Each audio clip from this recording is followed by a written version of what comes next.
growing with the placenta. Any scar, any little scar on the walls of the uterus, or any little infection will not allow conception to take place. And even when conception do take place, it is going to lead to what we known as miscarriage.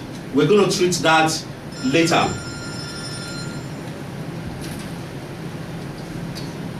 In addition to risk of sterility, women acquire post-abortal infections are 5 to 8 times more likely to experience ectopic pregnancies. Another thing that is very, very dangerous is ectopic pregnancy. What is an ectopic pregnancy? A pregnancy that's growing elsewhere apart from the womb. Fine. An ectopic pregnancy is a pregnancy that is growing outside the uterus. The most common places is in the fallopian tube. When a baby does not grow in the uterus, it is only in the uterus that the baby can grow until 9 months, can be nourished, but when it grows outside, in some cases, when it is about, maybe 8 weeks and there's no nourishment or something, it leads to death because number one, there could be a rupture of the fallopian tube if the baby is growing in the fallopian tube. It leads to a lot of, because of medical whatever, we leave that for now. Between 1970 and 1983, the rate of ectopic pregnancy in USA has risen 4-fold. 12% of all maternal deaths due to ectopic pregnancy. Other countries which have legalized abortion have seen the same dramatic increase in ectopic pregnancies. Do you understand that? Some maternal deaths are related to ectopic pregnancy. Cervical damage is another leading cause of long-term complication following abortion. What is cervical damage? We'll see that very soon. Normally, the cervix is rich. What is a cervix? We're going to look at the picture of the cervix. Normally, a normal cervix is a very rigid and tightly closed. In order to perform an abortion, I believe you're getting what I'm saying now. The cervix is a tightly rigid in nature. But in order to perform an abortion, the cervix must be stretched open with a great deal of force. Because nature has, prepared it that when a woman wanted to give birth to a baby, the cervix will go into, ripening and dilatation by itself of its own free will. But because the abortion wanted to be procured forcefully, so they have to force the cervix also to be open. And in the process, they cause a lot of damages onto the cervix. You understand what I'm saying? Yeah. The cervix must be stretched open with a great deal of force. During this forced dilation, there is almost always caused microscopic tearing of the cervix muscles and occasionally severe ripping of the uterine wall as well. When they are trying to force the cervix open, what they do is that there is a forceps called forcellum. That is the one that we use to grip the tip of the cervix. And in the process, there is what they call dilator. The dilator will be used to introduce into the cervical horse. That is the opening of the cervix. Thereby, they will be forcing the cervix to open by itself. Now, that is a picture of a normal cervix. Every woman has a cervix. Every woman has a cervix. And when you touch the cervix, it looks like the tip of your nose.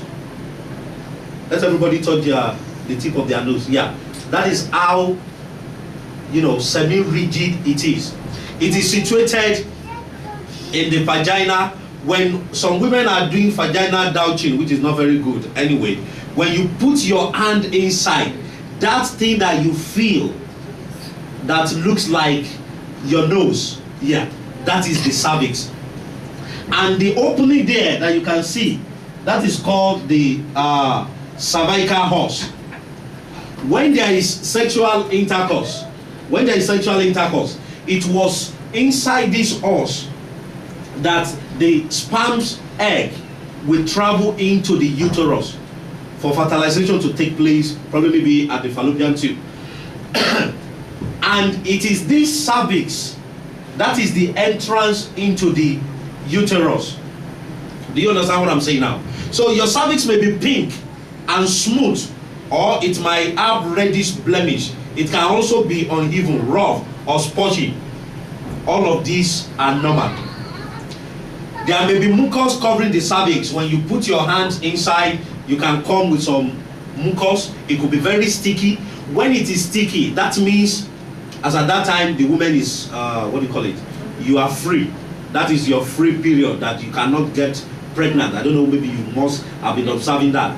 The mucus that will be coming as at that time will not be slippery. It will be very sticky. That is, no, that's not even ovulation. That means as at that time, when you have sexual intercourse, you can't get pregnant. But when you feel the mucus and it is drawing, that means as at that time, ovulation period. And no, what? The time that is sticky. There are two times. There is one that it will be very sticky, like for some of us that are from Africa, like a pap. Yes, like pap.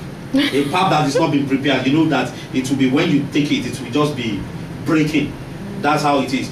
But when it is an ovulation time that when a man touches you, you are just, that is it. It will feel like okra, but it is without odor. It doesn't have any offensive odor. There may be mucus covering the cervix or coming out of the horse. Mucus is natural. It is natural. It is just to lubricate. The area must always be kept lubricated and wet all the time. The character of the mucus changes throughout the menstrual cycle in response to hormones. Excuse me. It ranges from pasty white, like I said earlier, that is non-fertile period, to clear and stretchy egg white texture, that is the fertile period. It does not have a strong odor. Anytime a woman started, that's the charges that started coming, and it started coming with odor, then that means there is infection. The woman needs to consult the GP. Now, if you look at this, the picture of this other cervix now, you will see that there is a change here. What do you think there is here? Rashes. It looks like rashes, but it's not. It is like an ulcer. It is called cervical ulcer.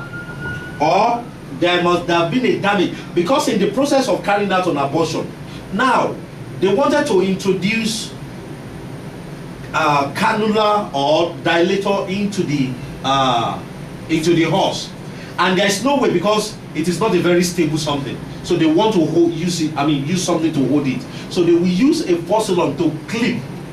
It's just like a clip. They will use it to clip the upper head of this cervix, and in the process they can tear off a little bit of this. Now, inflammation or infection of cervix can cause by STD. What do we mean by STD? Sexually transmitted diseases, or cervical erosion. Poor personal hygiene, like a forgotten tampon. Some girls are very, Is that possible, eh? oh well, yeah, but don't tell me it is not possible. Some girls could be very, they forget that they put their tampons in there for like 2 days, and they start or allergy to condoms. Another thing that could cause this inflammation, some people react to latex, because most of these condoms are made from latex. From latex, yeah. So some people might have a reaction to that and could, actually cause what do you call it? Inflammation. Spermicidal creams or vaginal douches. Spermicidal creams.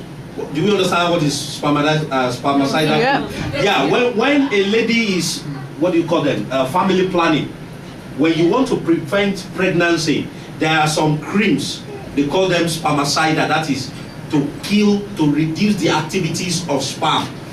So some of these might just, when they introduce it, if they are allergic to that, it can cause an inflammation or douches. Do we all know what is called vaginal douches? Yeah. When some ladies, when they go to the bathrooms, they will use soap. Some will use a very strong soap, and it is a very, very dirty habit.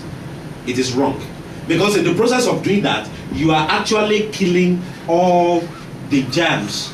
Because it is not all the germs. Something we've got to understand is that we're not going. Yeah, we might not go into that now. So it is not all the germs that in our body that are very harmful. Some are there to even protect our body. So when we go to the bathroom, we don't even need to douche. Well, most times because we feel that we are cleaning. No. The body has a natural way. That is why you have that discharge. The discharge. The lubrication, yeah, the discharge all the time. It has a way of cleaning itself. It has a natural way without you using anything. And that is why I said, the moment you started introducing something external, you can imagine that Sister Hay came to do an abortion now, and she has gonorrhea. Though they will claim that they sterilize the instrument, but there is no way they're going to sterilize it 100% that it will be germ free. Now another Sister B now comes again. The same instrument they use inside her, and that is how the infection just go on. So you can see most of these sexually transmitted disease from those from that website there. Now, why did we, digress? It's just to get us to